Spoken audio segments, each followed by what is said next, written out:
a person is obligated to understand and know that with all your heart, Ema ve'yirah me'al pnei Hashem yitbarach, to fear Hashem. You know, when Moshe Rabbeinu speaks, right? He says, speaks to Bnei Yisrael. He says, what does Hashem ask from us? Ma Hashem shoel me'imach. What does Hashem ask from us? Ki'im le'yirah. What? To have that sense of fear. Now, there's two types of fear. You have to know this. One type of, there's yira and there's yira. This is what Mr. Hashem says. There's one yirah, something called yirat onesh, where a person's afraid. A person's afraid if he does a sin, he gets onesh. But there's a different yirah that's much more greater, and that's called yirat haromemut. What is that yirat haromemut? It's a yirah of awesomeness. It's a yirah of like, whoa. It's a yirah like, oh my goodness. This is like, wow. And a person in his life, he can't be stuck on one fear. Oh, I'm fear of punishment. You have to, of course. Yirat onesh is very important. But you also have to get to the level of yirat haromemut, where you look at how do you get to yirat haromemut? The fear of awe. Because you walk out and you see nature. You see how awesome it is.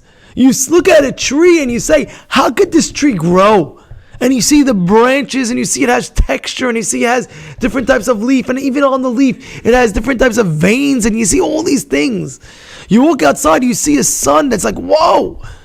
You see all the nature of God, and you just look and you say, that's awesome. That's whoa. And you humble yourself in front of Him. You say, whoa, this is a different level. It's a different level of walking. I can't walk the same walk. I'm walking in front of Hashem. Hashem is looking at me. One of the first halachot that you have in the Shulchan Aruch, the first halakha, you look it up. Halakha Aleph. Imagine you're starting. Go look in the Shulchan Aruch, in the Ramah. First one. What does it say? Go look it up. It says, Shiviti Adonai lenigdi tamid. I put God in front of me always. Tamid means 24/7. It doesn't mean now, no, yes, now, yes, no. I'm on vacation now, Rabbi. I'll see you later. Don't tell me about Hashem now. I'm in vacation mode. You have like airplane mode. You have beast mode. You have vacation mode. If it's vacation mode, you know what I'm talking about? If it's vacation mode.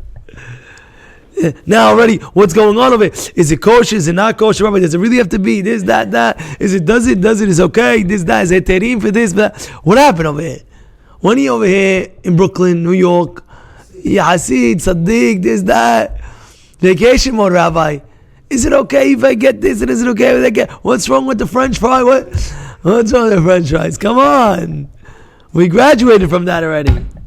But how do you break that? How do you break that from going vacation mode, not vacation mode? You know how? I'll tell you how. Because when you go on that vacation, wherever you're going, you see God right there.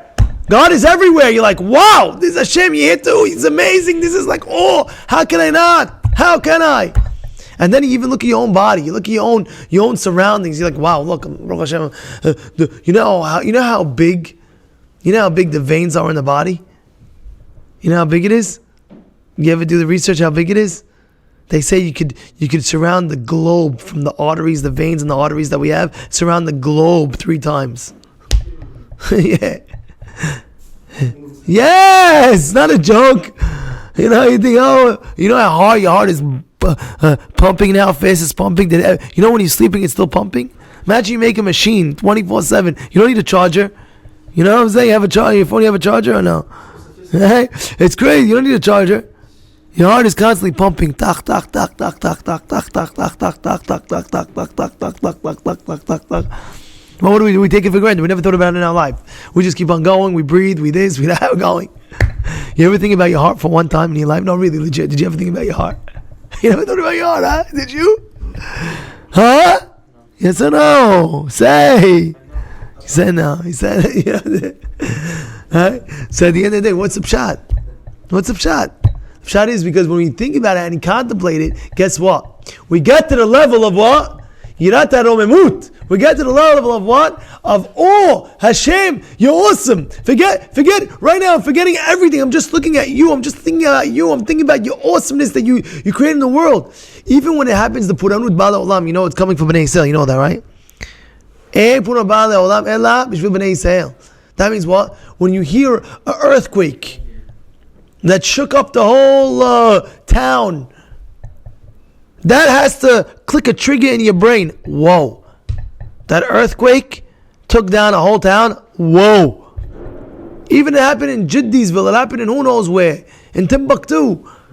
It doesn't make a difference. You have to hear that. Once you hear that, you're like, wow, Hashem, you're awesome. In 1 second, a person, think about it, 1 second, a person, boom. Buildings. The guy owns a crazy building. 1,000 floors. 1 minute, it's gone. Earthquake, tach. Insurance doesn't cover that, by the way. I don't think insurance covers that. I don't have insurance. I think it's a natural disaster. You have to understand there's an extra insurance for that. You know that?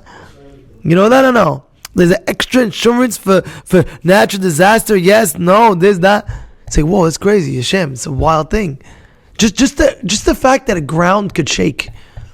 Quake, earthquake, you get it? Quakes, the earthquakes. You hear or no? You understand or no? Earthquake. The earthquakes. You're walking, imagine, you walk on Ocean Parkway, there's that, all of a sudden you're like, whoa, what's going on? Do you know what's underneath the earth? You cop what's going on underneath the earth or no? Underneath the earth, you know what's underneath the earth? What's underneath the earth? You know what's underneath the earth? What happens if you dig down? Take a drill, zzz, all the way down, what do you get? What do you get? There's a few things, you learned the Hagigah, huh? You get water underneath. After water, you have what? You have mountain. After the mountain, you have stormy winds. You keep on going down. What do you think the earth is? That's it? And on the bottom of everything, it's Hashem. Hashem's holding the world. Zerot shel Hashem. Hashem is holding the world. In 1 second, he shakes. Batach! The whole world. Whoa! What happened? What happened? And the whole world is flipping out. Whoa! What just happened? That's supposed to show you awe. Wow.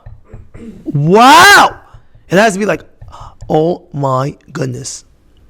And through that, through seeing just the actual world, the nature of the world, you automatically, when you walk out, look how much air is in the world. You ever think about that? Look how much air. You know, there was one time a guy I believe it was in the Corona. I couldn't get air. He paid like, I don't know, $5,000 for every day, something like that. I think even more. But let's say $5,000 a day for air. He had to buy one of those things from I don't know what. Air, $5,000 a day. It's more. It was more. It was really like they say for an hour, but let's say $5,000 a day. Think about it. Every day you're walking outside, you're breathing for free. You're breathing for free. You ever thank Hashem for that? You ever go to the plane and they tell you the first thing, oh, if there's a short on oxygen, what do? You'll have that yellow piece coming down. You know what I'm talking about? Put it over your thing. Even though you still can breathe, there's no oxygen in the air. You got to put it on. You need oxygen to breathe. That's what you need. God gave you oxygen. Yeah. You don't have to walk with a oxygen tank. Like I saw there was one time a guy in a wedding, I saw him walking, you know what I'm talking about? Remember that? He was walking the wedding, he had something, he was like, what is that? What's that? I was a young kid, I was like, what's going on over there? He said, oh, in order to breathe, he has a machine to breathe. He holds the machine, he goes to, the pipe, you ever see that small tube? No, but what? You're breathing! You're breathing normally! I say, wow, God, Yishtabach Shemo La'ad, you're awesome. I can move my hands. I can move my feet. I can move my eyes. I can move my head. I can move my everything, my whole body. And you're giving me that breathing air. You're awesome. And he doesn't only do it for you. He does it for the whole world. It's awesome. When you start seeing that, contemplating that, analyzing that, you become in awe and say, Hashem, I love you from the fact how the nature, how I see the nature, and it's all you. I love you for that. And you build up that, you build up that, you build up that. That's what Moshe Rabbeinu was saying. What does Hashem want from you? Kim li yir'ah, to fear me. Where does yir'ah come from? What's the lashon? Ro'eh. Ro'eh means to see me. To fear me, to see me. How do you have the awe of Hashem? By seeing Hashem in everything all around us.